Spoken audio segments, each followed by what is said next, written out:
Nick and I miss one Thursday show and all hell breaks loose in the Chicago Bears world. Not only do they trade for Keenan Allen, not only do they sign a bunch of free agents that have me and Nick extraordinarily excited, but not to bury the lead, the Bears just traded Justin Fields. What does that mean? Did Ryan Poles do a good job? What's next for the Chicago Bears? Nick and I are going to talk through everything on this episode of Bear With Us.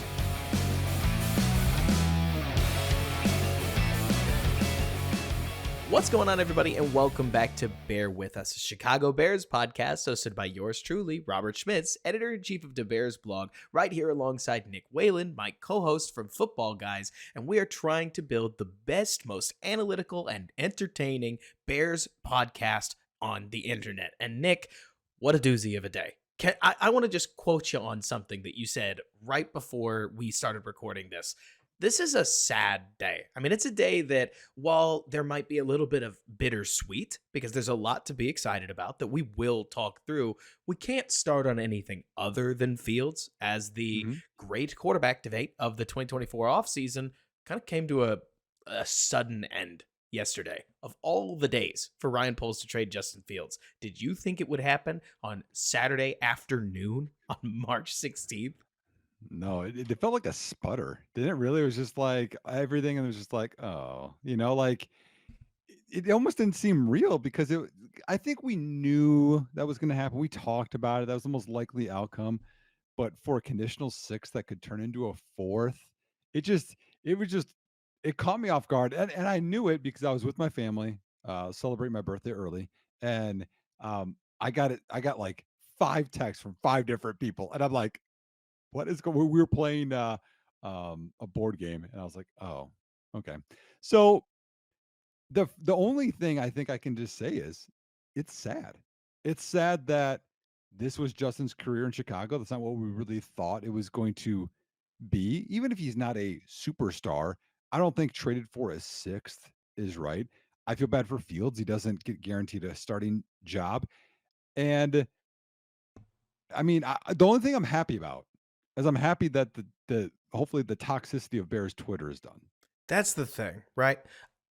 I do this a lot on Twitter where I talk about how two things can be true at once, but Nick, I'm going to try to add a third because I think three things can be true at the same time, right? Number one, this was probably the right decision for Ryan Poles, at least to move on from Justin Fields in this case. You and I have spent too much time talking about this exact move on different podcasts throughout the last couple of months. Caleb Williams really is that exciting. The situation really does make that much sense. I won't belabor the point. If you're listening to this show, you've heard it before. Number two, the Bears definitely sold Justin Fields throughout his career. And for those not caught up on lingo, I mean, they failed him. Right? To say that the Bears gave him the same chance that somebody like Kenny Pickett got is not fair. Now, you may say that he got his chance. It's the NFL. You start any game, you have a chance, no matter how undergunned you are. But while Fields got 40 games, he got, what do you think, Nick? About 28 of those in bad conditions as a rookie, worse conditions as a second-year player, and basically had 1 year to prove everything wrong, wipe away all the bad habits all at one time, and it just didn't come together. Well, with one of the worst defenses in the NFL up until about halfway through last year. Right. Then he gets an injured thumb. Like, that's the other thing. It's all bad. Is that's when I knew Robert. It was he hurt the thumb. He might not play the rest of the year. And in my mind, it's dumb because he doesn't have enough time to prove himself with how bad the Panthers were. He comes back with a thumb. It's like, you hope he can grip it okay, but like no one talks about it again. I'm just like, so speaking of doing, when people, I need my third thing real fast. Sorry, yeah, because this is the big one, Nick, and it's the one that I think hurts the most. Is for better or for worse, you are as good as your last evaluator labeled you. When you were a first round pick, you were a first round pick. We've seen this forever. What got the Sam Darnold trade done? The fact that he was former pick number 2, right? Former first rounders get all kinds of treatment that other guys across the league just don't. And seeing Fields basically traded for the NFL equivalent of a bag of balls means that the Steelers, I think, there's a very decent chance that they're going to treat him like somebody they acquired for a future day 3 pick. And that really bums me out, Nick. because I would love to see Fields surrounded with the support that Chicago didn't give him. He ended up serving as a bridge to what we hope are brighter things, and I Yep. think that he deserved better than that. He ends up being kind of the what I'm trying to think of a chess term because sacrificial lamb is the only thing that pops into my head, Nick. This Yeah. is the chess Yeah. move you make where you intentionally hang a piece out to dry and Mhm. you get something better from it. But I don't want to speak with this cavalier, cold hearted attitude about Yeah. a human being that did nothing but put his body on the line for Chicago for Mhm. 3 years. And he's honestly the only reason that that 2022 season was any fun at all.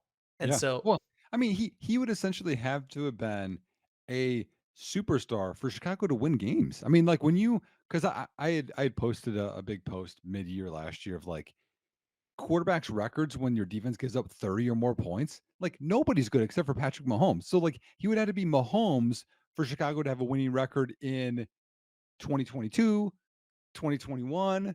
I mean, this last year it helped when the defense was good at the end of the year, but like he didn't allow 40 points to Kansas City. That was the defense. And so like then you're in behind the eight ball.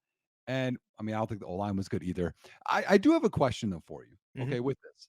So if Chicago did something different to help Fields in the development, because like this is the worst case scenario, right? Like right. your young quarterback has to be a superstar right away with not a lot around him.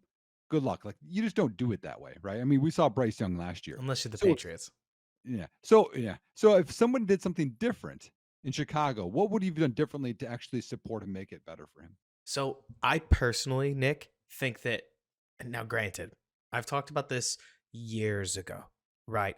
To me, Ryan Pace getting the green light from what I assume was George McCaskey to trade up and draft Justin Fields was in and of itself almost a cardinal sin. Now, if you go back and you read or listen to any of the videos or articles that I wrote at the time, you will hear me hailing the move. Young Robert was wrong. Young Robert knew that the foundation was broken of the Chicago Bears and was hoping that the Bears would get a superstar quarterback that would simply fix all of those problems. And in retrospect, Nick, that was the moment it was already going to be extraordinarily difficult, right? Because then when Ryan Pace and Matt Nagy get fired, what's Poles' better option? Like go all in on a team that's half built and has so much dead cap right now. And it's Mhm. built, its core Yep. was all extraordinarily old. Yes, we've seen Khalil Mack play well in a Chargers uniform, but did Ryan Poles have any assurance that Mack was going to suddenly get healthy for the Nope. next 2 years of his career? No way. There's a reason I liked the move at this time. There's a reason I like it now. I really, Nick, personally, I find it more interesting to think about what if Fields landed on a different team? What if Fields had landed where Denver was? Or something like that. I know guys like Ben Albright have always wanted to hail the Patrick Surtain move over picking a guy like Justin Fields, but that saves them from the Russell Wilson trade. That saves them from the situation they're in right now. And we probably get a Fields that's much more closer to average or above average than we got in Chicago. But Nick, I'm going to ask you to reflect the question back after all of this. Do you think Poles made the wrong move at the end of the day? Because the Bears' future feels so bright right now. I don't know how else he should have handled it other than to rip out the rot, because that's kind of what he did, and start truly Mhm. fresh. I think right now it was the right move. I do have a couple of things I would have done differently. Hit me with him. So one is last offseason, I would have cut Lucas Patrick. And I was You were saying ready that for move. that. You were ready for Well, that. you would have It's one of saved the money. first things you said on my podcast.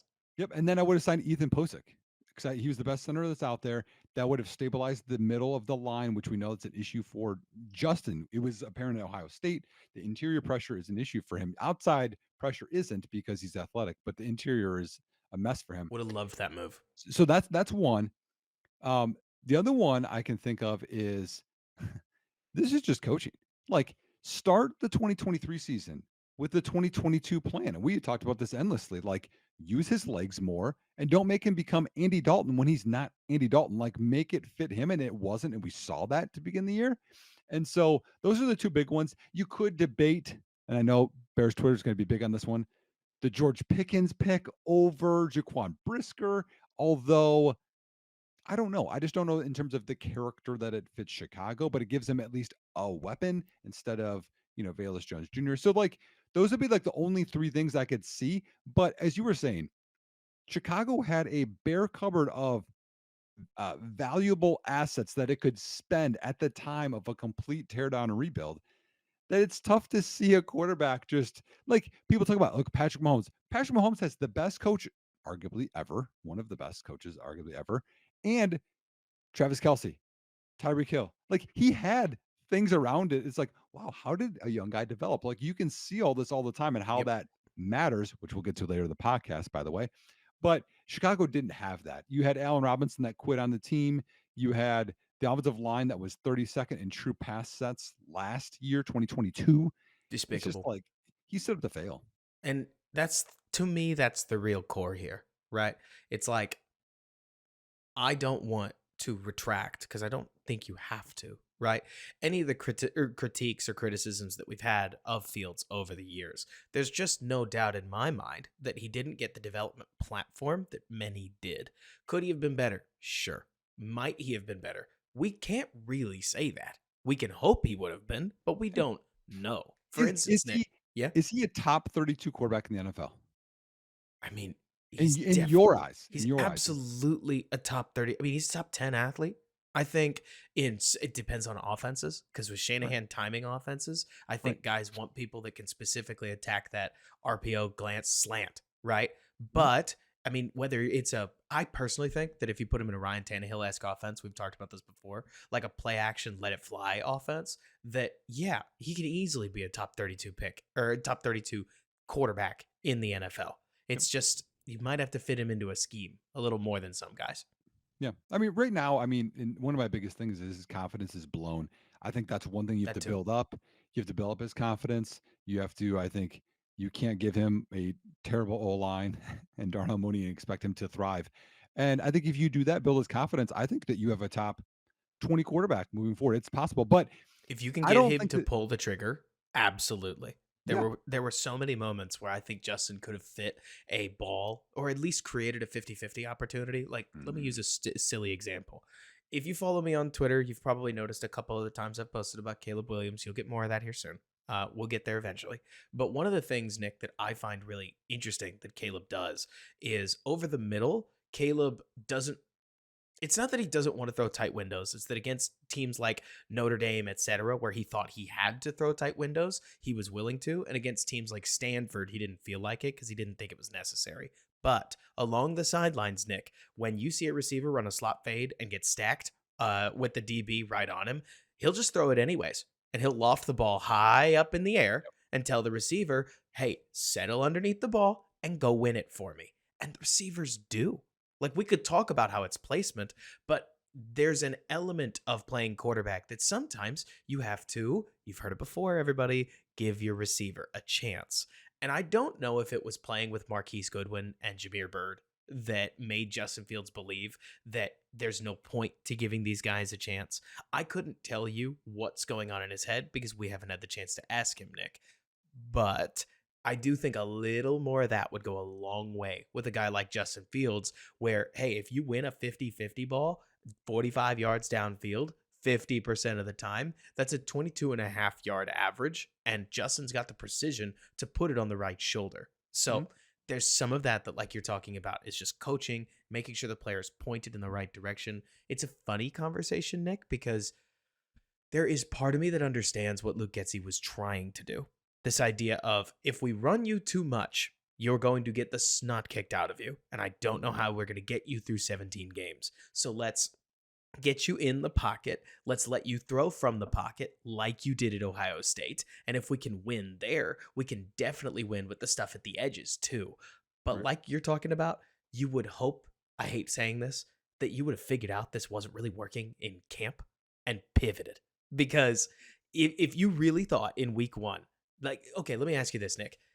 That team you saw sitting on the bench, utterly dejected in the middle of the third quarter, did they look like a team that was stunned or like a team that knew this was going to happen? I early in the year, you don't really know who you are. That's fair. So I I would could actually believe say either. I would say stunned because sometimes you're like, well, we can still make it happen. And hey, You if they were stunned, then That means that they thought it was gonna work in Right. practice. That's what I think. So one other thing to pivot, and then we can. I have one other Fields thing. So I have two things left. One is I think we both agree here. I don't. At least this is my contention. If the Bears don't have the Panthers pick and they have 109, Justin Fields is the starting quarterback next year. I think so. I think maybe the Bears would have added some competition just because if had they had, let's say, two picks, what do you want to go with? Number 7 and number 9 or something like that, then you're able to add some sweet talent. And I think Ryan Poles and Matt Eberflus would have looked at this thing and said, well, we've got to make sure we have a quarterback that is going to carry us. So a Minshew type who is a backup, but just in case, because the argument that they would make, Nick, would be, well, Fields gets hurt nearly every year. So you need somebody behind him that you're ready to roll with. Or maybe they would have just rolled with Tyson Bagent since he did go 2-2 last year. Yeah. I don't know. But I agree with you that I don't think the Bears are swinging a trade for Geno Smith or something like that, just because Right. they don't have, or just because they don't like Justin or whatever. Mhm. Instead, they end up with the number 1 overall pick, and you almost could say Poles' hand was forced. I Yeah. think it will work out better for the Bears. But I think so too. Yeah. I mean, it's the Carolina trade went so well that it just Justin it Fields went is too the well. Justin Fields is the one that lost out on such a great trade. Or here's my other one for you. This is more positive. Mhm, Okay. Out of all the things Justin Fields did well, and there are mhm. many, y'all. Like there's Yes. many. What's your favorite Justin Fields memory? So him getting drafted was pretty spectacular. The Monday Night Football game in Pittsburgh, his rookie year, was pretty spectacular. But there was something about watching the Dallas Cowboys categorically blow the Bears out until Justin Fields leads this crappy offense up against one of the best defenses in the NFL at the time and gets them back in the game, including but not limited to a play, Nick, where Justin takes the snap, somebody jumped off sides, and he, with a guy in his face, throws a dot to Equinemius St. Brown that I'm still mad ESP didn't catch in the Oh end no, zone. no, wasn't that Valus It was well. There's the Valus down the ball sideline? later, but this Okay. is Justin catching somebody on an offsides play, and he puts a perfect high point ball to ESB that only ESB gets his hands on, but he can't come down with it. They end up losing the game, obviously. But between that, the Claypool trade that immediately followed, where it was like, okay, so we're in on Justin Fields Yep. then, Yep. and the Miami game that we got after that, where Justin Fields sets the rushing record. That 10-day stretch Yeah. was something I will never forget. I still remember N'Keal Harry caught the touchdown pass. Fields saw the one-on-one coverage against Dallas and touchdown. Boom. Oh, N'Keal Harry. My yeah, the Miami game is fun. That's a fun one. I mean, you could say that the Detroit games, where he rushes for a lot. Mine is, and I'm gonna for people that are watching the stream, mine is this one. I was so good. The Yeah, the to start the 49ers year in game. 2022 when they were very outclassed by a great Niners team in the rain, and it's just you're just mudding it and making it work, and he finds Pettis. I mean, think about that game again, y'all. This is the 2022. Finds Pettis for a touchdown, finds St. Brown for a touchdown. These are the guys Anything he's felt throwing possible. to. Anything felt possible. And then they slide in the end zone. Like that was probably my favorite one. Also, I mean, you could argue the 2022 Packer game to end the year when I think they took the foot off the gas. We could say when we wanted to lose, but they, you know, the Fields hit Harry deep, had the long touchdown run. That was pretty fun too. So those are my favorite Fields memories. Anything else you have on Fields? I want to cite one major frustration that I had because it's not frustration about Fields. It's not everybody just sit back, lay your hands off the keyboard. Nick, I am frustrated because the biggest thing that I did not like is that in 2021, Matt Nagy was teaching Fields to throw the pill, right? You got beautiful throws like Fields seeing, shoulders pointed back towards the end zone, and threading a ball to Jimmy Graham up the seam in that Pittsburgh game. You Yep. got plays like that touchdown to Jesper Horsted in New Orleans. You got a sweet play like a touchdown to Jesse James rolling left. We always knew Fields had the ability. In 2022, I feel like Ryan Poles gave Justin Fields a team so bad that Justin learned the wrong lessons. And Oh I've yeah. still felt that way throughout 2023. I just haven't really had a moment to say it, right? Mhm. Where Fields learned that if I have two people coming at me from the right hand side and two more tacklers coming at me from the left in a Detroit game, I don't need to throw this to Darnell Mooney, even though the ball might fall incomplete and we don't get the touchdown. Instead, I will pull the ball down. I will simply break all of their tackles, and I will run somebody over at the goal line, breaking 5 tackles in the process to score. Was it unthinkable? Absolutely. Was it Yep. sensational? Absolutely. Was it repeatable? It got harder because Yep. as Fields' body started to wear and tear over the course of the last 2 years, Nick, it just got more difficult to do that. And Mhm. I can't help but look back and feel like had Fields had a better team, he might have continued to progress as a see it, throw it passer. But as he progressed as a runner, his timer got later, in my opinion. He started to say, well, there's a reason for me to not throw this, and that's that I can run this thing for a touchdown. It was, if you wanted to think about like a feedback loop, or like the way that the player would learn takeaways from a game, I end up feeling like his time in Chicago was just inherently hostile because when he tried to do something the right way, generally the game punished him for it with an interception from a defender that he didn't see because he was a rookie, like in that Mhm. first game against Cincinnati. And when he did things the wrong way, the game rewarded him for it with first downs that came from breaking two Yeah, that's tackles fair, and yeah. picking up big time yardage. And so he ended up leaning in some ways to doing it that way. And I personally think the NFL, as we saw this offseason, is holding it against him. And I see Mhm. that as a Chicago problem to wear. Yeah. Well, I no nothing upsets me more right now when people cite his, QB rating from last year, which still includes the 2 Hail Marys, by the way, y'all, which we know one hit the ground against Cleveland and the other one popped up from Mooney. I'm like, y'all, come on, like there's improvement there. All right. One last thing about this we didn't cover is did Ryan Poles mess up or did he not? And so we had talked, a little bit about this, but uh Yeah, I think we're both so Courtney, resolute in this that we almost forgot right, it was a topic. right. Yeah, Courtney Cronin mentioned this. I thought this was interesting of where there was a better offer out there. I assumed this was Eagles, where they could get a better draft pick and he could be the backup. But Chicago held out because they wanted to give him the best chance to actually start, and that's why he's in Pittsburgh for a lesser draft pick. One, do you believe that story? And two, do you think that is the right decision for Ryan Poles and the Bears? So, number one, I do. One thing that got me as I was watching through film, and first of all, listener, thank you so much for putting up with 20 more minutes of tying a bow on this conversation. I know it's been a Hmm. long couple of months, but Yep. if we didn't give this topic fair due, I don't think that would be fair of us, to be honest with you, No, Nick. no. Well, Um, we both enjoy Justin. We respect how tough Absolutely. he was. He didn't Absolutely. complain. He worked hard. Like he deserves this. I mean, we appreciate him. Right. So one thing, Nick, that I think it's hard is when you go to trade for a player, you're way more concerned with who that player is today, a la Keenan Allen, than you are their future. Yes, their future matters, but what they're going to be for you very soon is really tangible because that's the most recent stuff you've seen on film. Right. Mhm. And we talked about this, but over the last couple weeks, Justin's film is very specific to what he does. I think my favorite game to bring up here is the Minnesota game, where in that first drive, Justin leads a touchdown drive, if memory serves. If not, it's a field goal drive and they get awfully far.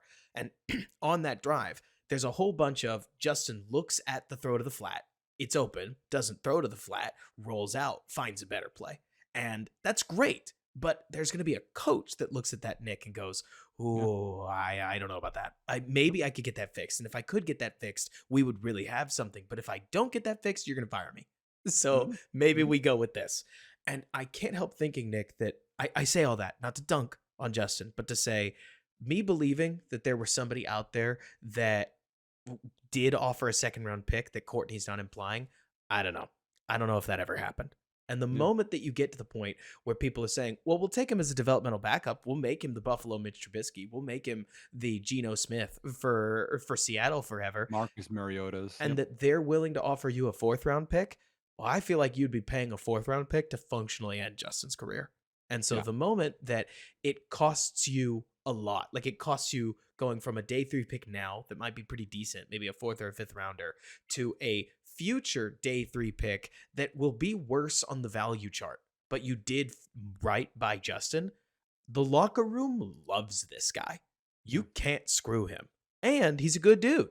He's a So good dude. it doesn't bother me at all given that you already have the number one overall pick. I mean, for crying out loud, Nick, if you come from a fantasy background, if fantasy guys can sneer at each other and act jealous and upset because a friend of theirs drew a number one overall pick in a snake draft, then yeah, 31 GMs can absolutely look at Ryan Poles and be like, you want me to pay you for Justin Fields? You have Caleb Williams waiting in the wings. I'm not going to do that for you. And you know what? I'm okay with it because to me, doing right by Justin, corny as it sounds, is really important. And I'm glad that that's what Poles did. I really am.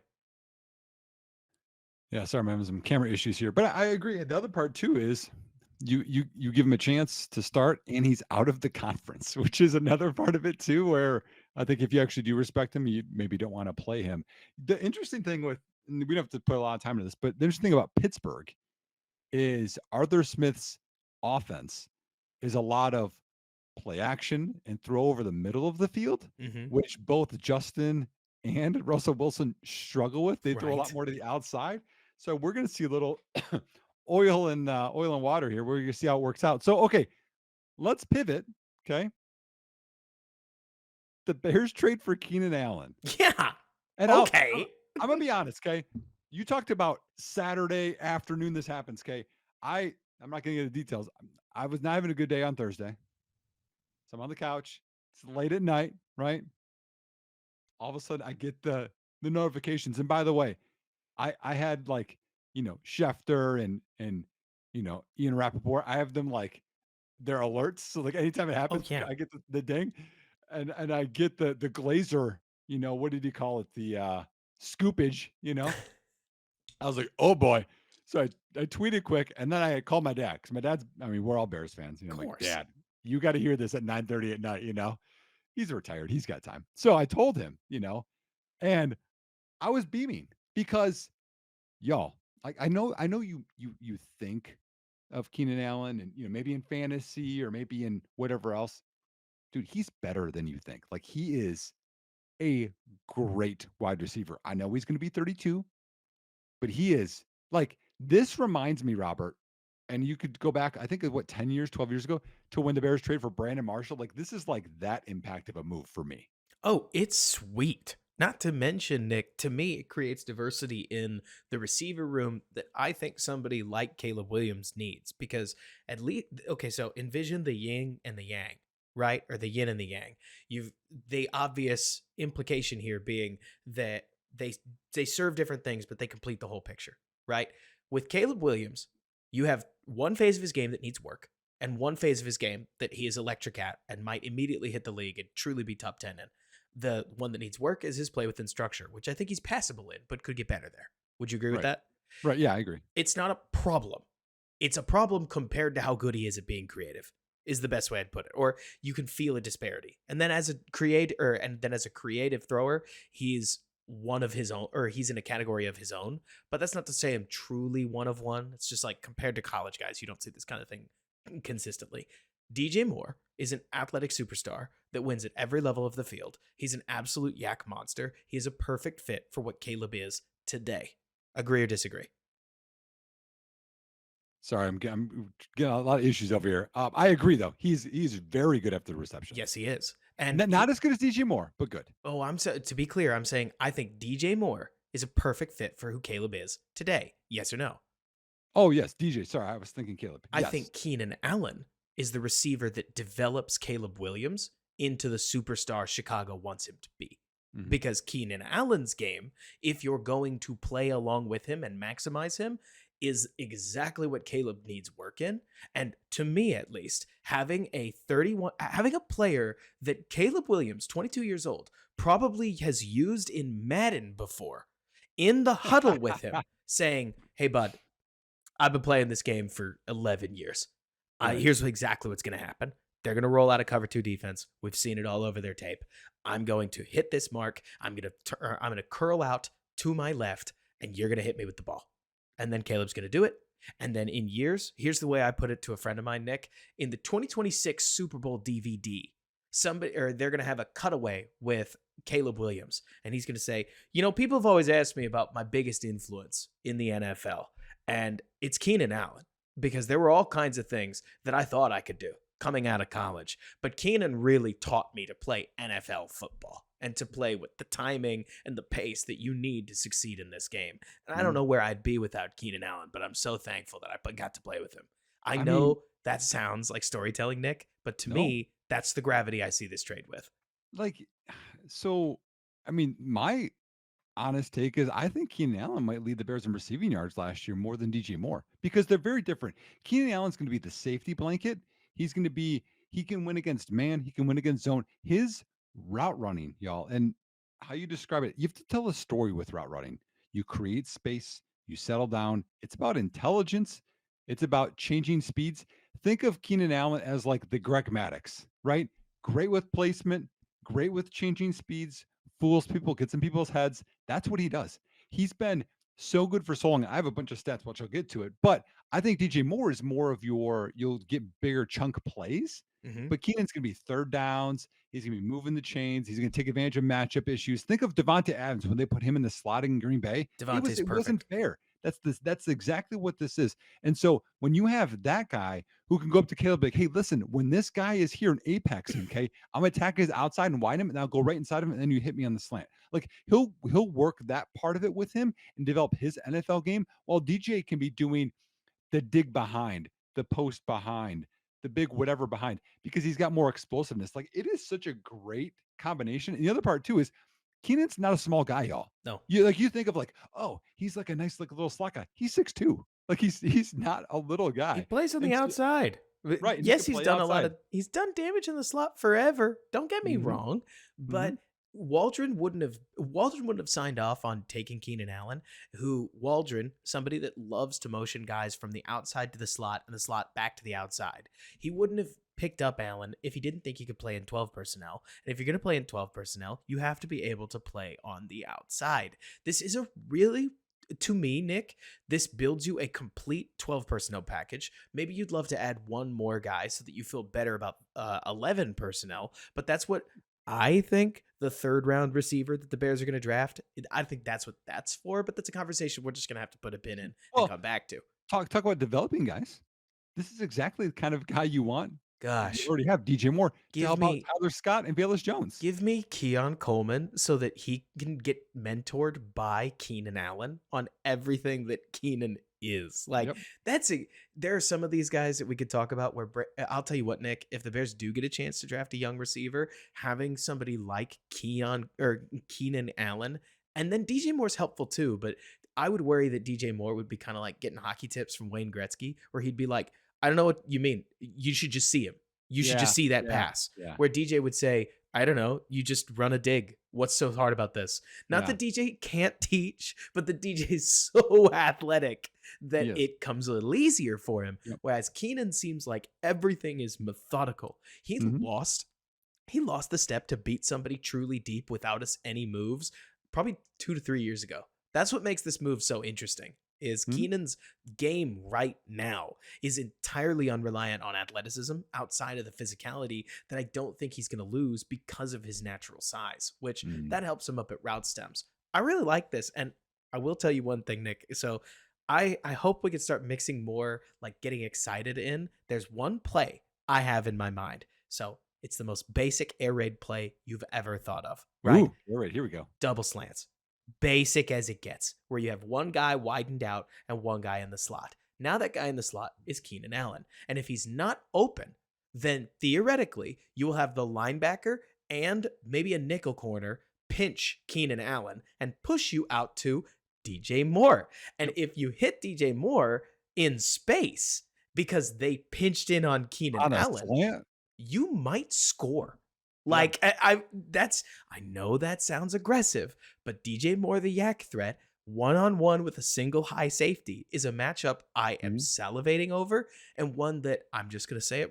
This is gonna be my like soft shot call, Nick. That could be the play and the route that has people this time next year saying, "Oh, Caleb Williams is overrated. That's all just DJ Moore." Like, did you see what percentage of his yards came off of yak? Yeah, I hope that's the conversation we're Yeah, having, right? yeah. Well, all right, y'all. Let me get into how good Keenan Allen is numbers wise. Okay, we've talked about how he wins on the field, but let's talk numbers wise. So again, we reference PFF a lot. I'm gonna reference them some here. So, in terms of overall wide receiver rankings last year, 2023, where Keenan Allen was in his 11th season in the NFL, Keenan Allen was ranked 11th in the NFL. DJ Moore was 10th. So their grades were, and Whew. we talked about numbers, right? DJ Moore was 89.3 and Keenan was 86.3. So there's a big jump there, but still 10th and 11th. Keenan Allen's worst PFF grade in his career, Robert, was in 2014. I mean, 10 years Wow. ago. 76.1. That was the low. Pretty That's good. that's pretty good. Okay. And then I cited a few other ones that were his worst. So his next worst was 2021 was 77.5. Again, pretty good. Then it was 80.8 in 2019. And then his fourth worst grade ever, which by the way, y'all, was the ninth best wide receiver that year, was 2022. Last year was 84.4. That's his fourth worst ever. He is ninth best in the NFL. Like this guy continually and consistently is good. Now, there are concerns too. Okay, Sure. which I'll get into those in the end. But let me get you more positives because that's what's fun here. Over the last 7 years, he's he's had 5 years of a 1,138 receiving yards or more, 5 out of 7. The other 2 years, one of them he played 14 out of 16 games. He had 992. That's still pretty good. And then the other one he won in 10 games had 75.2. By the way, if you average 75.2 per year, Robert, you're probably going to hit way over 1,000 yards. So Right. this guy consistently produces. Last year, in 13 games, Yeah, he had this was nuts. 108 receptions in 13 games, 1,243 yards, 7 touchdowns. If you put that pace, Robert, over 17 games, 141 receptions, 1,625 yards, 9 touchdowns last season. This He's really guy is great. He's really funny too because there aren't a lot of receivers like him.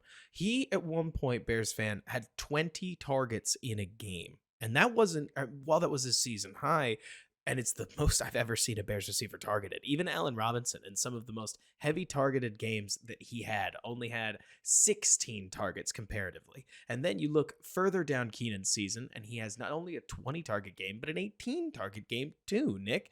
You look at a guy like this and it is very obvious that Keenan is a true every down possession receiver and a really good one at that, which I think is a massive safety blanket for a rookie quarterback that could use a player like that. DJ is amazing. Nick, I will never not stop and take a moment to sing the fact that DJ Moore deserves all the praise. And like you mentioned, did you say he had a higher PFF grade than Keenan Allen did last year? Mm-hmm. I think that speaks volumes. DJ was amazing. DJ is not your typical every down receiver. He is a haymaker puncher, and there's nothing wrong with that. Keenan's the jab, DJ's the haymaker. And you can mix the two up a little bit, make them what a right and a left hand to use your boxing analogy, Mm-hmm. but you get more yards per reception out of DJ, even if you have less targets. Whereas Keenan could be somebody that he and Caleb could make life easy for each other because it could be like, okay, you're the read. I'm just watching you. Run whatever choice route you want, and I'll hit you with it. Yeah, Take some of that he'll be processing open. off the quarterback. Mm-hmm. Things we would have loved for the Bears to do with Justin. I feel like if we didn't say that, I it would be wrong. But I know. if they're not going to do that, then it is what it is. And Yeah. I think that the Bears, more than anything, Nick, are really laying the foundation here for the first Chicago quarterback that I've seen get the proper tools to Yeah. actually develop. You've said this So, on Twitter. I've said this on Twitter. mm-hmm. We're not just being homers. This might be, especially depending on what they do with number 9, the best supporting cast that a number 1 overall pick has gotten since 19. Did you say it was 98? Or was that just where you So stopped looking things up? that's when I stopped looking things up. You want me to go through? I have my favorite ones. So I looked up the supporting cast, y'all, for first overall pick since '98, and there are a few I think that are up there, but like think Peyton, think Luck, think all of those. Like this is better than that. The best ones here are my top 4. Robert, you can tell me if you like any of them better. So Joe Burrow walked in with Mixon and Gio Bernard. He had T. Higgins and Tyler Boyd, and he had Drew Sample. Which situation you like better? I think the Bears Yeah. because okay, so Nick, one thing I'm getting caught up with is that I've spent my entire Bears writing career where everybody's smart, or at least the smarties around local media. And sometimes I mean that tongue in cheek, but they're all my friends. Like these are the Jacob Infantes, the Jeff Burkesses, all my guys back at WCG. They have all wanted to dunk on Cole Kmet for as long as he's been a Bear, right? Yeah. Like they talk about how he's stiff hipped, they talk about how he's not a U, he's a Y, etc., etc. There is not a metric, at least a production metric, that you can find that Cole Kmet isn't top 10 in. So if he's a top 10 tight end, well, I like him a lot more than I liked Drew Sample at that time. Right. And if then we're talking about T. Higgins, wide receiver, let's call him 1 instead of 1A versus DJ Moore, I would take DJ. And then Keenan versus Tyler, I would take Keenan. Right. And so then we get into the offensive lines, because if memory serves, that Cincinnati offensive line was awful, and the Yes. Bears should be okay. I don't ever want to oversell this offensive line. It is a sum of its parts more than it is a really good unit, but it has the good player Darnell Wright in the Can we hold on offensive line because we have other yes. signings for Yes. later. So You're right. let me hit you with the I'm other ahead of two. myself. Let me hit you with the other two options, okay? And then I got then I have some more Keenan stuff. So Jameis Winston actually walked into a good situation, y'all. He had Doug Martin. If you guys remember him, he had like 1,400 yards Winston's rookie year rushing. Mike Evans, you guys know him, still good. Vincent Jackson, RIP. I can't believe he's passed, but he was great when he played. That either. And Cameron Brate was their tight end. That's not bad. And then the other one No, is, I think this is the next best one, and you could debate either way. Carson Palmer walked into Rudy Johnson, mm-hmm. Chad Johnson, Ocho Cinco, TJ, if you guys remember the fantasy commercial, Who's Your Mama or Who's Zada? Okay. And then they had Matt, I think it's Schwabel is the tight end or whoever that is, like nobody very good. That one's debatable, but you're like, okay, you get the tight end bump. I'd rather have Allen over Hoosh. You could say Johnson over DJ. That's fine. Yeah, you totally can. That And one. Then you have sure. Rudy Johnson versus Swift, which Rudy's a better runner, but Swift is a better receiver. I think it's pretty close. It feels that way. If nothing else, we're on the line of history here. Compared to, I mean, it's just like, let's look at this through the recent lens, Nick. Recently, you want to be the number 1 overall pick, you got to be Jacksonville bad. And shocker, you add number 1 overall pick Trevor Lawrence to Jacksonville, you get the number 1 overall pick again. You add Bryce Young to a bad Carolina Panthers team that then gets hurt, you get the number 1 overall pick again. So you compare the next up Chicago Bears, who, look, I don't want to dig a hole for Caleb Williams here when I say this, Nick, because I might embarrass myself. Like, this could be my old takes exposed moment. The Bears are building a team that Tyson Bagent could win 7 games with. Like, maybe Tyson Bagent would only win 6. I don't know. But he went 2-2 last year. So 2-2. It's not like the defense and run the game approach or run the ball approach would lose a bazillion games, especially if the Bears schedule comes in pretty weak. After all, they do have a 4th place schedule. I don't know. Do you think Tyson Bagent could beat the Commanders as the Commanders are currently assembled? Oh, yeah. Just to use an example, if he can beat the Commanders, there's like 3 to 4 teams that he should be able to beat. And that would imply Caleb could do the same. All this to say, Nick, that confidence you talked about. I mean, I don't know if you feel this way. To me, the funniest part about quarterback is some of the best quarterbacks in the game are the ones that never lost the naivete, that looks like confidence, that said, well, I did this in college. Why can't I do this in the pros? It's almost like the moment that these guys get truly heat checked and they have to change their game without, or like they have to change their game because of failure, is a real roadblock that a lot of guys don't hop over compared to Mahomes and Allen that just keep doing what they did in college and it keeps working. So why would they stop doing that? Yeah. It's a funky process, but it's one that I can't help but think that Caleb Williams is going to have his moments where he's going to throw interceptions. He didn't throw a billion in college, but he'll throw some. He's going to fumble. He's definitely going to fumble. And if he's got a defense behind him, because we didn't even mention the defense, that is able to keep the score low, and he's now got one receiver that on a big 3rd down, he could say, hey, it's me, and I'm going to get open for you. And then he does. And he's got a running game that keeps those third downs to 3rd and medium, or at least as few 3rd and longs as possible. And then he's got another receiver, Nick, that took over the Washington game and will do it again. Like, DJ Moore's going to have his. So speaking of this, let me talk to you about how Keenan Allen takes over games, because you were on that point of the targets, but I got some stats for you. So ready for it. Y'all, this is within division. So you had said a 20 target game. That was last year against Minnesota. Yes, it was. In 20 targets, y'all. 18 receptions, okay? That's pretty efficient. 215 yards, okay? No touchdowns, but also threw a 49-yard touchdown pass in that game. Keenan Allen did. No, he didn't. Yes, he did. Yes, he did. So so that's pretty good. Okay, that's just Minnesota. So again, they remember there was a crossover last year, right? Like the Chicago played Raiders, Chiefs, Denver, and Chargers, right? So Mhm. that's Minnesota game. Green Bay game, 16 targets, 10 receptions, 116 yards, touchdown. Pretty Insane. good. Detroit game, 14 targets, 11 receptions, 175 yards, two touchdowns. He went over 100 against everyone in the division and honestly crushed. And you knew it was going to go to him, and they still can't stop it. So why Yeah. would they stop it next year? I mean, and he looked good in the process. One of my favorite parts, Nick, about Keenan Allen is that he runs that option route so well that Mhm. corners don't really know how to play him. Because if you try to play him straight up, he is bigger than you and he will make sure you know it. And so Yep. he'll create space with his arms, a la what I've been talking about with Keon Coleman. And then he'll get to space, he'll catch the ball.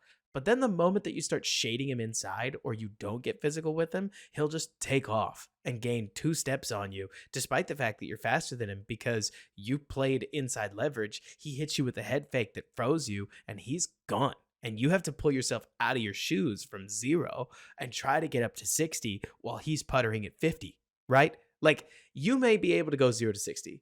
Keenan may not have a gear beyond 50 miles an hour, but he can get there faster and cleaner than you can. And that cleanliness, ooh, Nick, I think it's fun to watch. Mhm. I understand the concerns about Keenan Allen's age and his future in Chicago. I'm going to hit you with a hot take here, Nick, and that's that I don't really care. To me, the 2024 season, especially now that we know the Bears are drafting a quarterback, is of such critical importance to get right that if Keenan gives you diminishing returns after this, we can cross that bridge when we Yep. get there. Buffalo, I'm sure, is fully fine with the decisions that they made now that Josh Allen is good. You will find a way around some obstacles when you get there. Mahomes was able to hit the ground running, and from there they were able to win a Super Bowl with Marquez Valdez-Scantling, who's bad. He did not get better in Kansas City, and Juju Smith-Schuster. And last year they did it with Sky Moore and Kadarius Toney, who they ended up having a bench, so they Yep. play a rookie and they're just fine. When Yep. the quarterback finally finds it, Nick, they become an unbreakable bulwark of confidence that there's no amount of failure that you could throw at Aaron Rodgers. He simply won't fail enough to become a shell of Mhm. himself. Mhm. It'll be age And that gets him before anything. and And and oh, go ahead. and I think Keenan Allen helps the Bears try to get Caleb that much closer to being like, I'm that guy. There's nothing you could throw at me that is truly going to flap me. And yes, of course, I would tell you, Nick, that I think it's the first 3 years that make a big difference. Like, you can't just do what the Patriots did to Mac Jones and say, hey, we didn't give you much as a rookie. How about less? And then the next year, how about even less? Like, that's the Justin Fields path. Right. And it's Well, why Mac Jones combusted in uh-huh. this last year. But Well, the I can't help but look at this and think to myself, grab yourself a rookie at 75. Hey, maybe they really love us and they grab a rookie at 9. I just doubt it at this stage. well, well, But so yeah, go. so a couple things. One is I just feel like Keenan Allen's game ages better. You know what I mean? Where I he's going to be agree. able to last for longer. So, but even if it is diminishing returns, like I don't care if he gets 900 yards, like it doesn't matter to me. I mean, I know it's $23 million, et cetera. And we can talk a little bit more on the if they extend him here in a bit. But let's talk about one of the biggest negatives with Keenan Allen. So in the first, let's see, his rookie year, he had over 1,000 yards, Hmm. and then year 2, year 3, year 4, the high was 783 yards. Why? He was injured. There are injury concerns, so I'm going to get into those quickly. Um, at the end of the 2014 season, his second year in the NFL, he had broke his clavicle and had an ankle, and then the next year he had a lacerated kidney that happened in November. He was done the rest of the year, and then in September of 2016, he tore his ACL. Okay, so at that point, it's like, man, is this guy, can his body not hold up? And Right. then And then it is exactly what I talked about. 5 of 7 years of 1,000 or 1,100 yards or more. The other was 992, etcetera. So his health improved late in his career. And when you watch his game, while he operates underneath, while he gets a lot of targets, while he will get some yak, he doesn't take big hits. He gets down, he avoids those, He which I does. think is that's a smart guy being trying to take care of his body. Some things that he had. So he missed some games last year, last 4 games. He'd already said in the press conference in Chicago, if we were contending, I could have worked through that. He had a heel bruise. In 2022, he had a little bit of a hammy. But he had, let's see, another hammy in 2019. I see an ankle, a hip strain. I don't see anything that's major from him since some of the other stuff. It really is just a groin, a shoulder, like small things, Right. nothing huge or massive. And so, to me, for a guy that wins with his route running, that knows how to take care of his body, when do you offer him an extension, Robert? Do you wait till after the draft? I probably want to see him in OTAs personally. Um, At least I'm gonna offer him an extension, but I'm really trying to walk that line between not insulting him, right? Because the other piece to this is that Keenan justifiably believes he just came off his best season and he wants to be rewarded for it. And did I you have hear him on the yes. pay cut? He's like, no. And you know what? Good for you. I Yeah. completely agree with that. Not just because the Bears end up benefiting for it. And by the way, the Keenan Allen trade was funny because I know I had been talking for the last like 3, 4 days. I think we talked about it on the podcast where it's like the Bears obviously created a hole for something to fit into it. So what's it going to be? And Mhm. this ends up being a low draft cost, albeit it's funny to see that the Bears don't have almost any day 3 picks. They don't have almost any picks at all right now Right. in the draft class. It's still helping the team, but it's just funny to keep seeing these Yeah. things walk out the door as the Bears basically take a salary cut off of somebody else's hands that I personally think works out really, really well for the Bears. Oh my Assuming gosh. Keenan plays, honestly, Nick, I think it's a win for the Bears given what the Bears need if Keenan plays first games or first 8 games of the season and 10 games total. Any better than that? Gravy train. Yeah. But Yeah. even just having him there in camp and having him there for September and October, I think will do wonders as whatever rookie the Bears grab starts Mhm. to get his feet under him so that then if Keenan does end up going down in the middle of the season, you could bring the rookie in and then at that point it's DJ the rookie and Tyler Scott. Mhm. Yeah. Do you, um so if Rome Odunze Whew. or Malik Neighbors fall to 109 and someone offers you a good trade, do you move back because you have Keenan Allen now? I'm definitely thinking about it. A lot of Bears fans are going to get very upset at this thought, but it's also worth remembering, Nick, that at this point, let's say that just like reports are suggesting, we see 4 quarterbacks go. Okay, so that leaves 5 position players on the board for the Bears. Well, the NFL loves its stretch players. So you are either at 9 going to get one of these receivers, you're going to get the best tackle, so Joe Alt, or you're going to get the best defensive player. And I have a feeling that the best tackle and the best defensive player are going to go before 9, meaning that as far as I see it, I think it'll be Neighbors that's going to fall. And I love Malik Neighbors, Nick. It has nothing to Mhm. do with Malik Neighbors. It has everything to do with the fact that Marvin and Rome are big dudes that are also fast, whereas Malik is a medium-sized dude that's extremely fast. And of those three, I think that the big man thing helps push the others over the edge. But so at 9, if you're going to trade back, somebody needs to be willing to come up for the player that's sitting Yeah. on the board. Neighbors would be that player. So you could end up selling Neighbors for a second round pick, trade down a little bit, and then at that point, maybe you grab Byron Murphy, maybe you grab Laitu Latu, maybe you grab Jared Verse, all kinds of options. It is funny to me to remember, Nick, that the Bears traded a second for Montez Sweat, who was originally drafted first round, pick number 26 overall. There is a non-zero chance. And in fact, you would hope that there's a better than 50% chance that the Bears could draft a player in this defensive draft that is better than Montez Sweat. And It's possible. if they got a player that was better than Montez Sweat, not immediately, Dick. I'm talking in 2 years, just so we're both on the same page. Like when that guy hits his apex, I and mean, it could. they could. Not likely. Like Dallas Turner, not likely. Jared Verse or Latu could They could become better than Montez.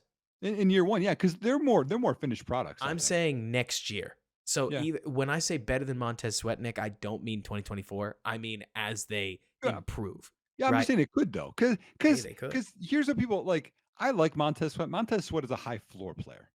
His ceiling isn't Totally. as high as Turner, as Verse, as Latu, I don't think.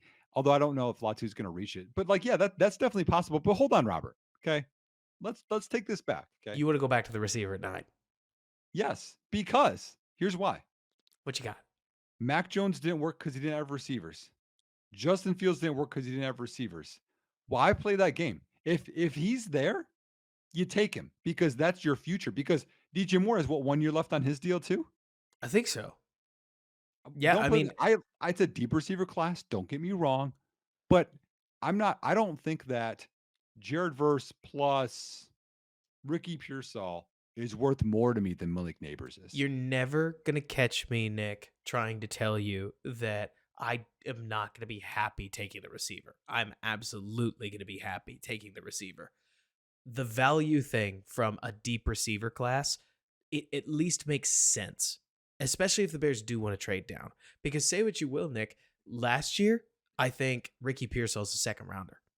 Last year, I like Ricky Pearsall. That's not me talking trash on him, but last year, Xavier Leggett is a second rounder.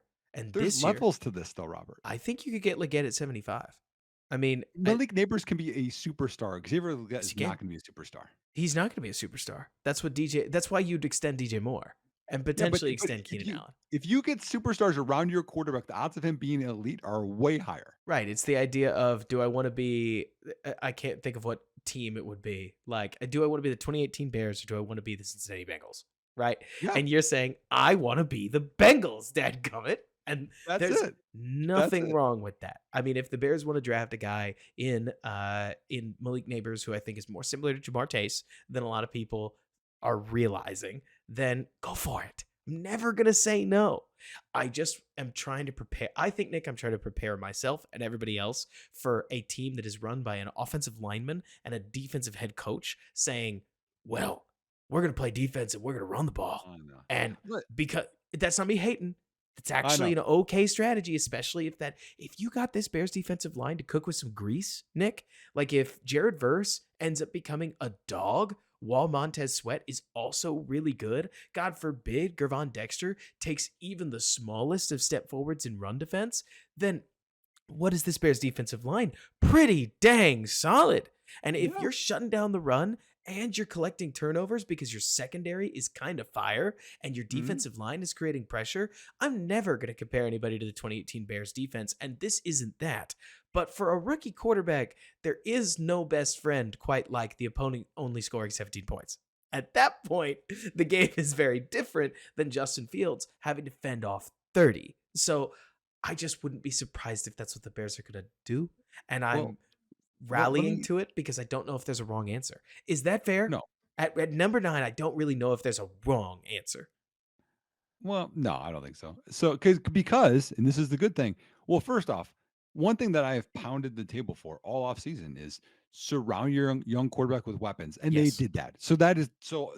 Ryan Poles, you have checked any box that I have, and you could go Jackson Powers Johnson at 9, and it's not the positional value that you want, and I'd be like, fine, bro, Do whatever. I it. trust you. Whatever. Whatever. I have another one that I have a question for you on. Okay. Hit me. Here's why. If you go receiver or my other option here or whatever, okay, there's like if there's 4 quarterbacks that go, 3 receivers that go, Dallas Turner, right?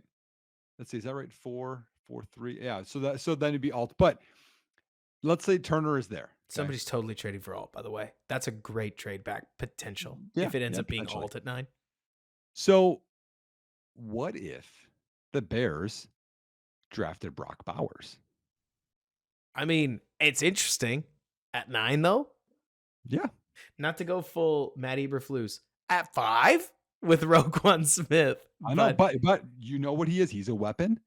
He would learn from some of the best. He doesn't be counted on right away.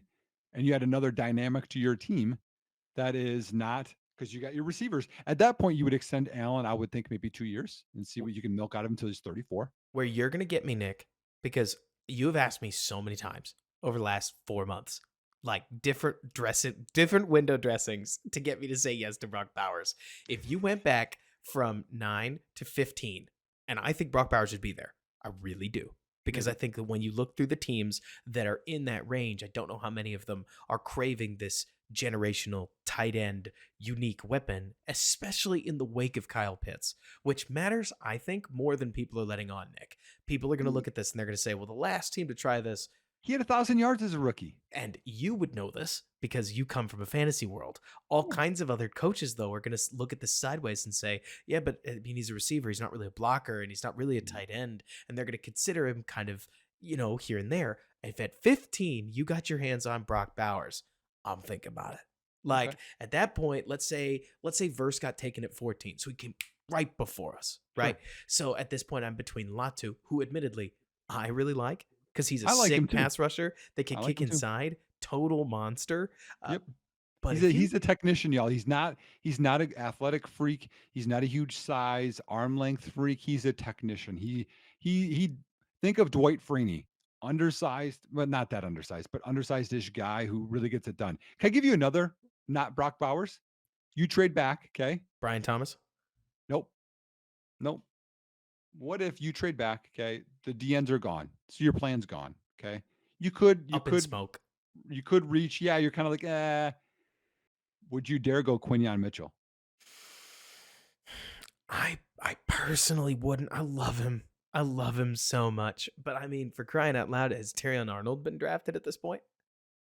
I like Mitchell's my quarterback one. So that's the thing, right? I'm more using him as consensus leverage in this case, where it's like at the moment that you have to draft the best corner in the draft, especially when you already are holding on to Kyler Gordon, you just got a lot invested at the position. I Doesn't know. mean you can't do it, right? It doesn't mean you can't.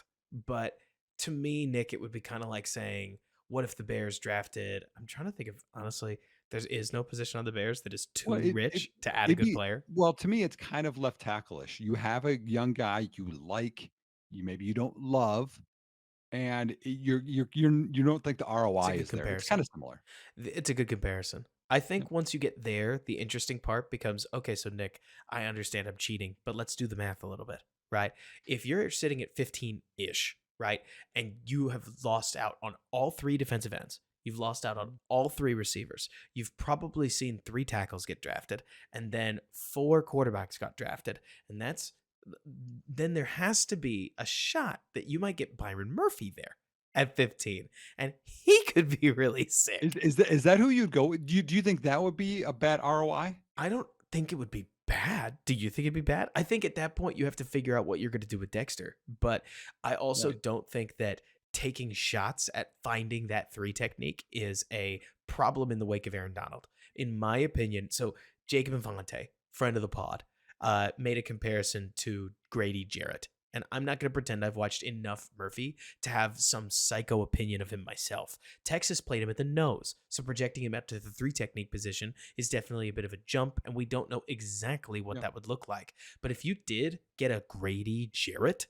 next to Andrew Billings and Montez Sweat, oh my gosh, figure out Mhm. edge rusher at all, and that offense or that defensive line could whoop people. I think, The Nick, more than anything, you're also hearing an evaluator in myself that is working really hard to try to stay balanced between offense and defense because my I heart know. will always be on the offensive side of the ball.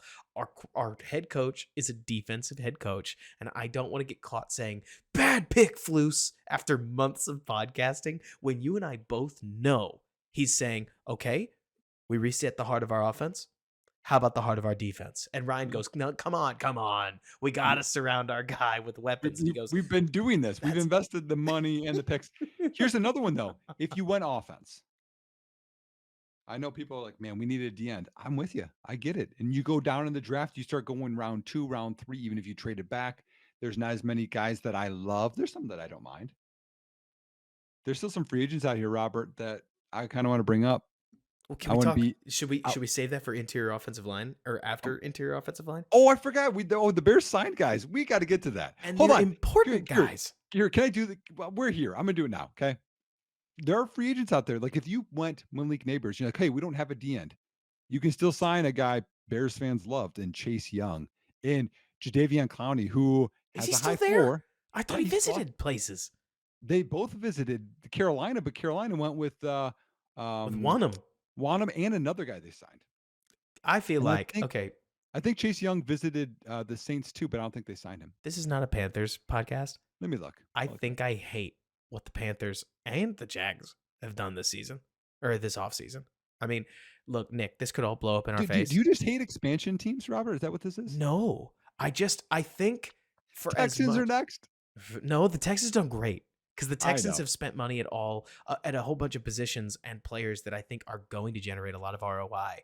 Whereas, okay, so I think Nick, here's the best way I can put this. You know that feeling when you know how it works when you take a piece of tape and you put that piece of tape on something. Think like for me it was stick tape is what I'm thinking about, but for you it might be duct tape, right? Just a tape you've dealt with a lot, like lacrosse stick tape is what I was talking about, Oh, athletic tape. is this a Texas thing? Okay. I've dealt with lacrosse stick tape my whole life. But so anytime you put a piece of tape on something, this could be the dumbest metaphor I've ever made. Just bear with me.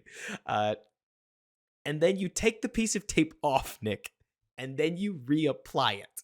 The stated purpose of that piece of tape is to be sticky and hold something together, but Mhm. it doesn't. It falls off earlier than expected, and you know it will because it's already been used before, and you can't really use a piece of tape twice to fix the same problem. And to me, that is what both the Carolina Panthers and the Jacksonville Jaguars seem like they think free agency is for. And I'm like, it isn't though. You have to draft to solve those problems. You know what I'm Mhm. saying? Oh, Like, I mean, they lost Calvin Ridley. Now they have Gabe Davis. I'm like, okay, that went down, and they cut a bunch of people. And the Panthers spent a bunch of money on guards. need. Okay, I mean, Mike Williams is coming in for a visit, but I don't know. We'll see. So also some other guys, D tackle Calais Campbell. He's older, but he would want to go to a team I think that as thinks they're going to make the playoffs next year. Chicago. Mario Edwards, we remember him. Friend of the pod, I guess. Tier Tart is out there. And then in terms of receivers, so then if you go here, then you wouldn't draft receiver early. Mike Williams. And again, y'all, the reason I bring him up is the Chargers wide receivers coach the last 3 years is now the Bears wide receivers coach. That's going to help Keenan Allen Oh yeah. transition to the offense more. Also, you got to think Mike Williams. Hey, I know this guy, right? That's three really good guys. Josh Reynolds is out there, and then a guy I love forever, Corey Davis. He came out of retirement, and he's a bigger type of guy who can play X. I would be wickedly interested in Corey Davis, not just because I'd get to see a reaction, but because normally I really hate these players that take a year off of ball. Mostly because you get a whole lot of Le'Veon Bell type deals, or at least you got Mhm. them for a long time, right? Like everybody crowned the Calvin Ridley trade, and Calvin came back and he played pretty well, but he didn't live up to the outrageous expectations that I think a lot of people had for him. In this offense, Corey Davis would not be expected to do anything, right? Like Corey would be a reserve player in many ways. And I wouldn't be surprised if you could pick him up for, well, not that much. Now, I don't know if he's still got anything in the tank, but the Bears could use an X receiver. Corey is an X receiver. And Yep. I actually think that the need matches the fit. I will tell you one thing, though, Nick. In the world of free agents and Bears fans, I want you to just take a breath, hear this, and yeah, if you want to get excited, get excited. Fans are a year early. We always are. We're the ones who go, Gravon Dexter's gonna be a beast. And then he is or he isn't. Sometimes we're right, sometimes we're wrong. But we're always thinking about next year. Players don't do that. Players think about what just happened. So if you want to envision an excited group of free agents, envision what anybody will do if Caleb Williams shows any promise at all. Like if Caleb Williams looks like a fun player, God forbid Caleb Williams makes the playoffs, you're going to see teams just like they did with the Texans prioritize going to the Texans to play football. Yep. And the 2025 Bears have an awful lot of cap space, Nick. An Yep. awful lot of cap space. Yep. And if we like, I'm not by any means trying to tell you to already look past the 2024 season. It's more to say, if you want to know what is on the line for the 2024 Bears, it is making Chicago a destination place to play, and nobody cares. about playing with the number one overall pick. He's a rookie until he proves anything in the Mhm. NFL. And if you think that way, so do players. Yeah, But the that's fair. moment he proves something, Nick, Well, but hold on. But I mean, he's got hype that of course. Bryce Young didn't have the same hype. No, he didn't. And that's not me trying to say that they wouldn't be intrigued. It's me Mm, saying that a guy like Darnell Mooney is going to be, I think, more enthusiastic about playing with Kirk Cousins, a known NFL staple, than a rookie. He's played with rookies. He's played with exciting rookies yeah. before in Trubisky and in Fields, and he doesn't think he'll have the production with them that he thinks he'll have with Kirk Cousins. That's just how free agents work. And speaking of free agents, oh man, Nick, I begged, I pleaded for one more ad on the offensive line just to make me feel comfortable. Ryan Poles gave us three, and one of Yeah. them, Nick, stop the presses. The Bears signed a center that has started before. But not only started before, started on purpose before. And not Yep. only started on purpose before, but started for 2 full years in Coleman Shelton. I don't want to freak out too much about this because, Nick, I mean, call this is my Bears tinfoil hat. I don't actually know who's going to start between Bates and Shelton. You I would don't think either. it'd be Shelton, but it could easily be Bates. The Mhm. fact that he's in the room sets my heart at ease. The It does. Bears have two real center options, and say Bates maybe starts if a guard gets hurt. You could kick Bates out to guard, and now Shelton comes in and plays center. It's the same plan as Lucas Patrick. It just doesn't involve Lucas Patrick, which we're okay with. Yes. Yes, that's weird. And the other part too is like I don't think he's a superstar, but you had heard on this pod a bunch that I wanted Connor Williams. I think Robert wanted Connor Williams. The rumblings that I heard is Connor Williams might not play football again. His ACL injury was so bad. So Coleman Shelton was the best guy that was still out there. And he has history with Shane Waldron, Yes. has history with Thomas Brown. So they know his character, they know who he is. So all of that mean is good. But I might be more excited, Robert, with one of the other linemen that they got, Matt Did, Pryor. did you notice, by the way, that Shelton has so he didn't sign a 3-year deal. He didn't sign a 2-year deal. He signed a 1-year deal. Perfect. Has me wondering whether the Bears are going to draft a rookie. Now, I don't know if I, that's going to be yeah. JPJ, but the fourth round pick that they still have to me screeches interior offensive lineman, like a Well, Bo Limmer or type. third, or third. Or third. Totally possible. I just Yeah. don't know if they'd spend a third on a guy who's like not going to see the field for a year. But maybe they would. It could be I, smart. I, Tell me I think about of Pryor. I think of first rounders as starters. Second rounders is a maybe starter.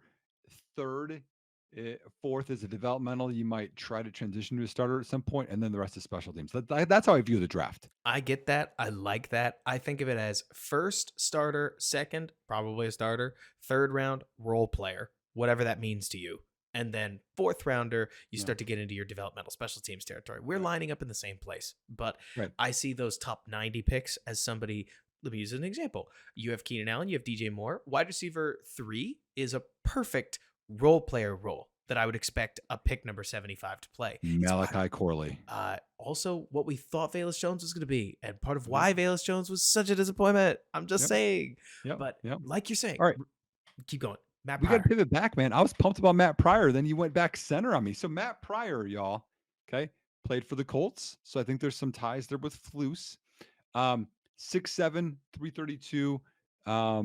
He's 29, so he's kind of near the end of it. But he, I don't know, he's had a decent PFF grade 2 out of the last 3 years. But he's played left tackle. Here's the amount of snaps, y'all. Left tackle 426, left guard 58, right guard 750, right tackle 659. To me, Robert, he's your swing tackle and maybe could dip into guard. So depending on if Shelton is center only, right? You have multiple injuries. Now you can kick Pryor in. So this is, I think, is an upgrade from Larry Borum. I like it because I think they needed an upgrade from Larry Borum Mm. very badly. Yep. Look, that's not me just trying to hate on somebody like Larry Borum. He's a fifth round project? Like, they happen, but he hit his performance escalators. Now he's making $3 million. I hate taking a guy's money away, but this has happened before in the past. I got the idea from PFF Brad. He's generally on this kind of thing, Yep. and it makes sense that the Bears would be looking to basically restock the entire offensive line covered. Plus, hey Nick, let's be real. They have 2 years of evaluation at Larry Borum. In their first year, they played him. They didn't like him. They replaced him with Braxton Jones, a rookie that started over him. Yep. In their second year, they sure seemed determined to not play him because instead of playing Larry Borum, they played Darnell Wright with one arm for multiple Well, weeks. go back 2 years ago. They brought in Riley Reef and played him over him, Yep. and he So was bad. it's not like the Bears have seen Borum as incredibly valuable, so this move makes a lot of sense. Now, I don't know Mhm. much about Pryor other than what you've told me, but I like it. Why not? Yeah, Swing tackle and upgrade. Jake Curran is in town. Everybody, 6'6", 316. He's 26 from Seattle, so Walter knows him. His PFF grade was bad, Yeah, but he's got 9 NFL starts, so he's your fourth tackle. I think it's so funny looking at all of these signings just in a group, Nick, because the funniest one to me to talk about is center, where none of the center, Coleman Shelton, the center we're talking about. I don't want Nick and I to oversell who Coleman Shelton is. He is, in a word, a meh NFL center.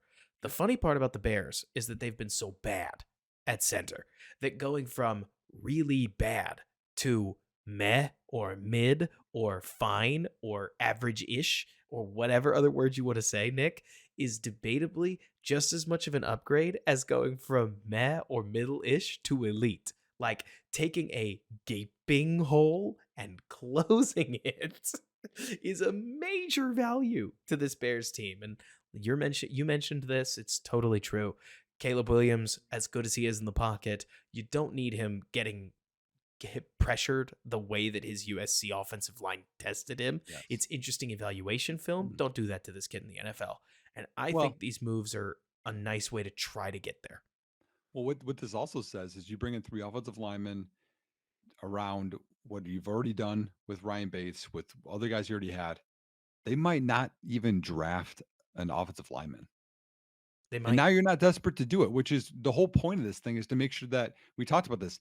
What's the purpose of the Bears free agency? To not be desperate in the draft. So you can go best player available and you have at least a baseline for everybody. Other guys that they've signed since we last potted. Quarterback Brett Rippon, who I didn't mind actually out of Boise State coming out. The Ripper. Um, what? The Ripper. I've just I love that last name Ripien, and it was so funny. It's Rippon. Is it Rippin? It's not It's Ripien. Rippon.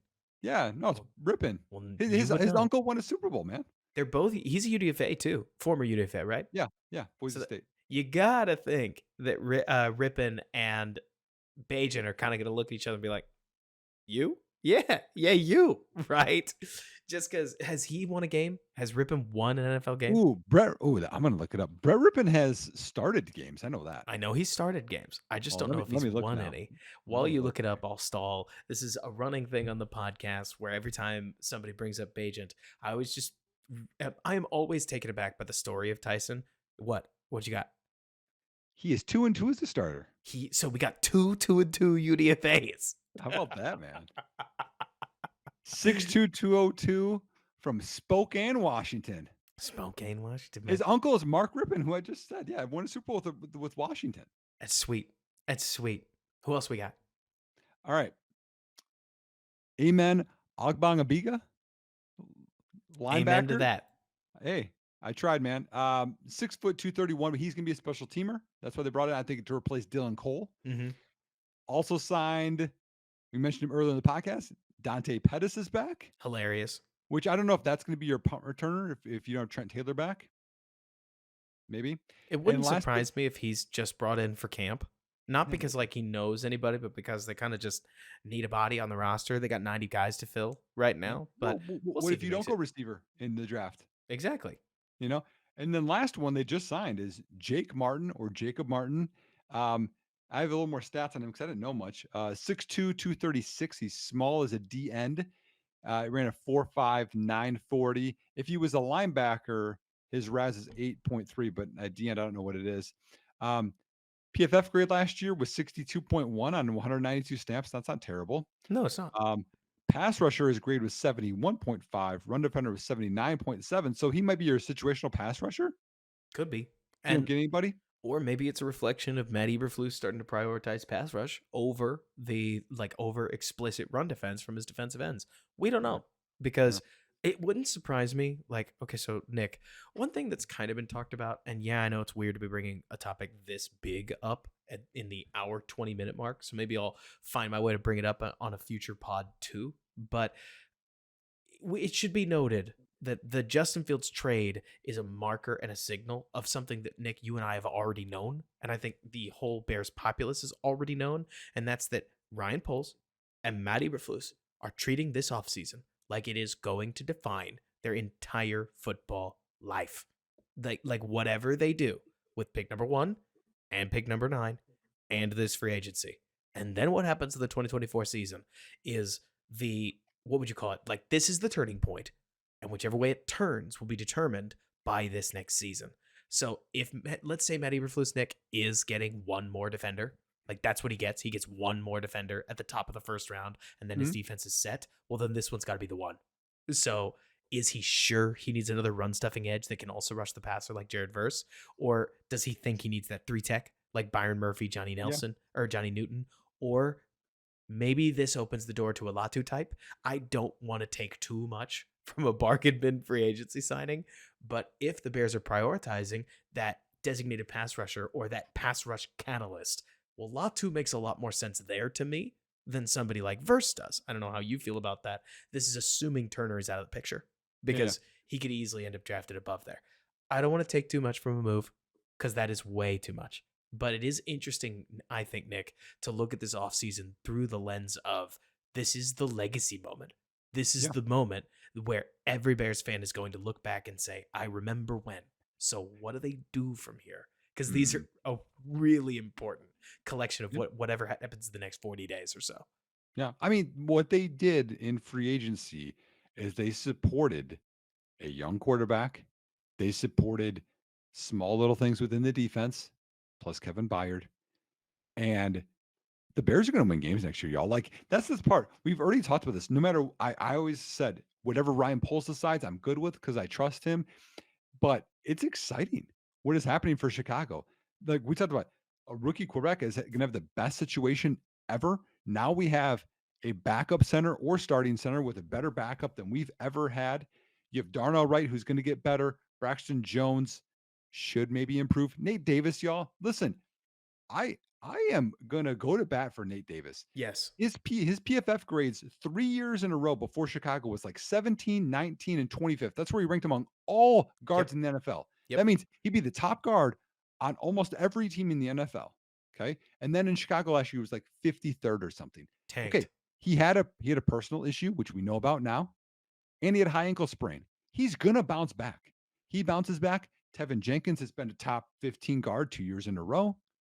Darnell Wright, we already talked about Braxton Jones. Now you have a center. That is great. Like that.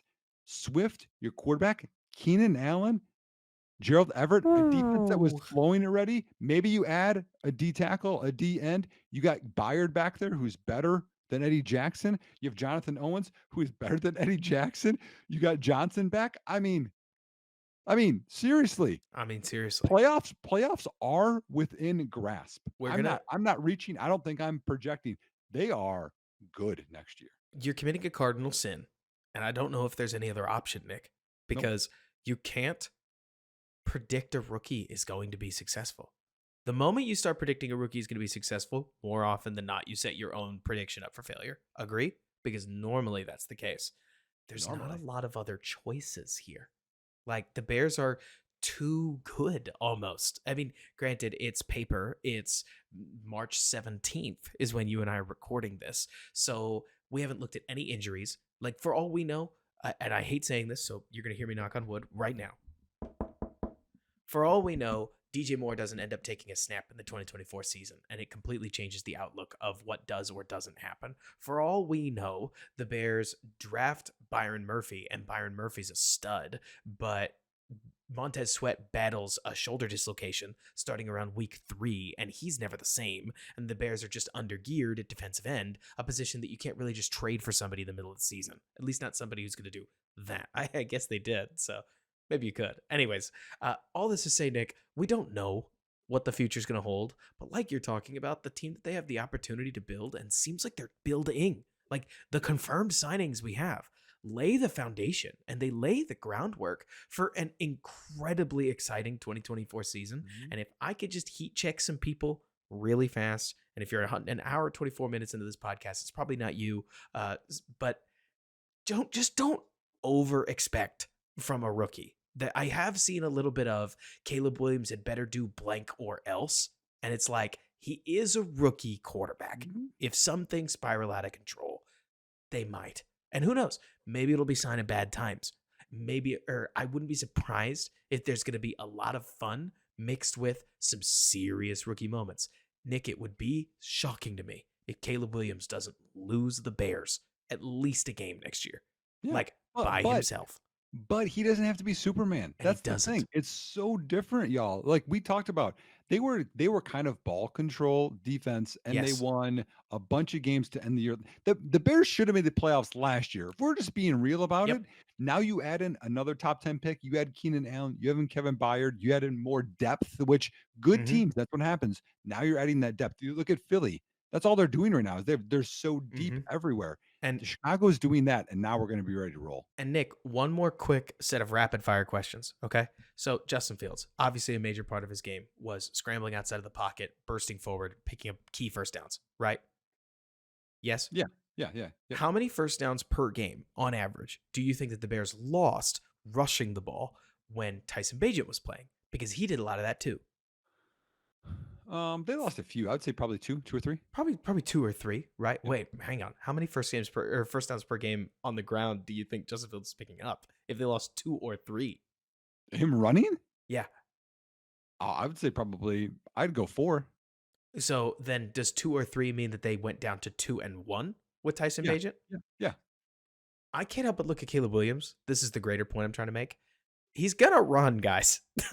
I understand that he What? wants to throw the football, and he will throw the football, But but he's efficient running. he is when the NFL drops back into cover four and they sink everybody really deep on 3rd and 8. And Caleb Williams steps up when Braxton Jones when Braxton's trying to wash the defensive end out of the pocket and he doesn't quite do it. Instead, the defensive end pushes in on the pocket.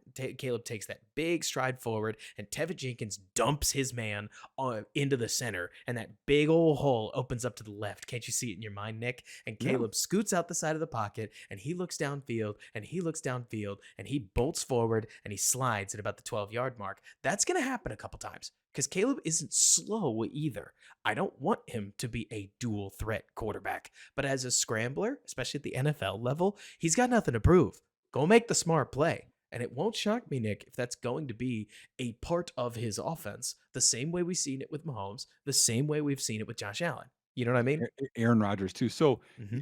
I want to put this in there. So the Caleb Williams breakout game in college, I was watching live.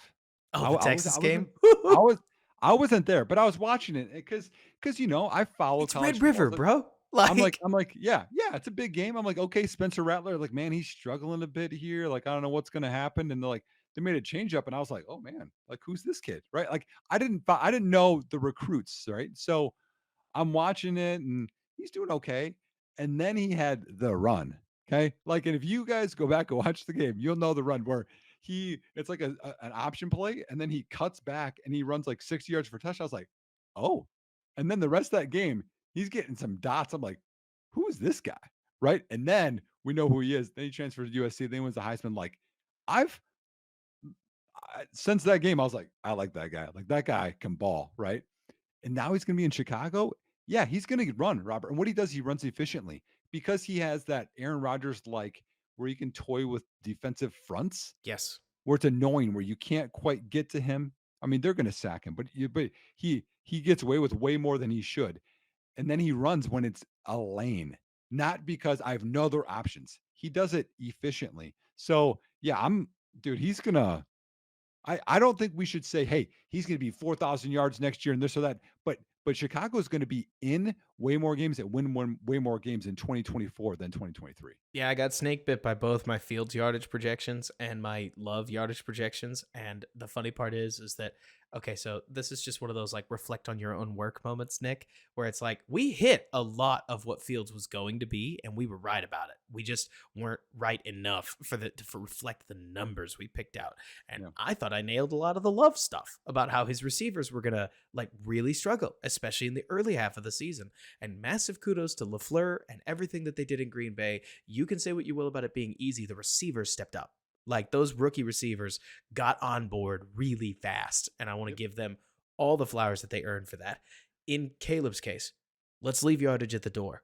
I won't be surprised if Caleb at the NFL level is much more willing to take the check down than we have seen him in the past. Not only because the defense won't get 45 points hung on it per game, gosh, we hope, but also because that's part of why I think they brought in a guy like DeAndre Swift, right?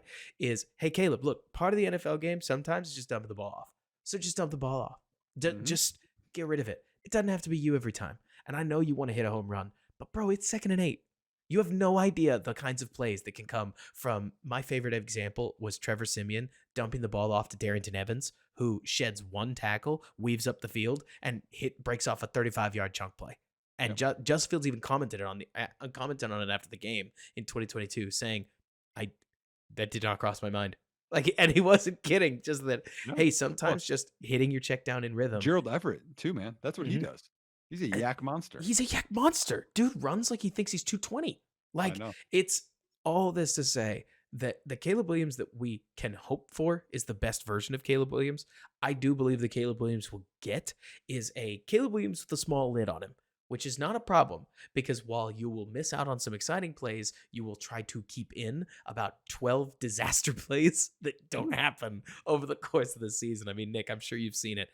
If you give up on the 3 plays where he breaks 3 tackles in the pocket and then throws a touchdown to get back 12 potential strip sacks, any coordinator will take that chance and be like, we'll win it the normal way. I mean, yeah, that's it. Like, if you're gonna live with the great plays he's gonna make, you have to live with some of the bad ones, and they're gonna be there. But as a rookie, they have probably more bad plays. 2025, he'll get better, and we'll go from there. Yes. But the insulation of Keenan Allen just Woo. lifts everything. Love it. Man, Nick, what you got coming up work wise? Nothing, man. Because I mean, so just so you guys know, this is going to be our only pod this week because Wednesday is my birthday, and then I'm having my bachelor party this weekend. I'm getting married in May, so yeah, I'm gonna have a little personal time this week. We'll hopefully no big Bears news drops. We don't have to have an emergency pod, What's but left? What's yeah, left? Chase Young. Well, hey, one other thing. Caleb Williams decided that he'd get you a birthday present, didn't he? Because am I picking up that that means that his pro day is going to be during your birthday? I think he planned it that way. I think he's gonna give me a little shout out. He said, "Thank you, Nick. Thank Yeah, you. You yeah, believed in me since the Texas game, and that's why I picked your yeah. birthday for my pro day." Oh, I one other thing, okay? So how about this? We'll say it's my birthday wish, okay? Bears fans, okay? Justin's gone. We love him. We thank him for everything that he did. Let's get some like positivity on Bears Twitter going. Like let's like lift the tides and let's support a young quarterback no matter what. And like let's get like positive. Like we don't have to like attack each other or dig up a bunch of old takes. Like who cares? Like let's like make positive Bears Twitter and like let's go towards 2024 with like good intentions. Oh yeah. I mean, especially since Nick, there's going to be a whole bunch of people. We had this happen with Fields too. This just we've been around for too long, Nick. You've seen it. I don't know. In year 3, year 4, the quarterback, I think, needs to be critiqued or judged like they are becoming a finished product. Is their journey done? It never really is. You never Mm, quite know, but you're starting to see what they probably are. And there are going to be a whole lot of people that are going to see Caleb Williams make a dumb mistake, and they're going to come back. I just know it's going to happen, Nick. It happened with Fields. It's going to happen with Williams, and they're going to see me say, "That's a dumb mistake, but it should get better." And they're going to say, "Where was this energy with Fields? He's a rookie." I hope Caleb Williams blows my mind. I've said on streams before, I think Eric Kramer's single season yardage record is within reach, partially because of supporting cast and partially because of how much Williams throws the ball. Like, Yep. Williams should be a volume enough thrower that he should be able to push for a 3,800 yard record that has stood since the 90s for the Chicago Bears. But if he doesn't get it, that's not a failure. That's me No. outlining the best case scenario. He's a rookie. Show a little promise. Give us a Will Levis Yeah. game. Like, what was that? 3 touchdowns in the first action, and I'm curious what CJ Stroud's rookie year was. Hold on, let me look this up. He it had popped 4 41.08 in 15 on games. in 15 games, right? And 499 pass attempts, which I think that's I mean, Waldron, he's been like 15th, 16th ranked. Mhm. So I think about 570 attempts is about what we should expect. Whoa, whoa, whoa, whoa. Oh, yeah, yeah, yeah. Good point. So right in line, roughly, with what Stroud did, Yeah. because Stroud did it in 15.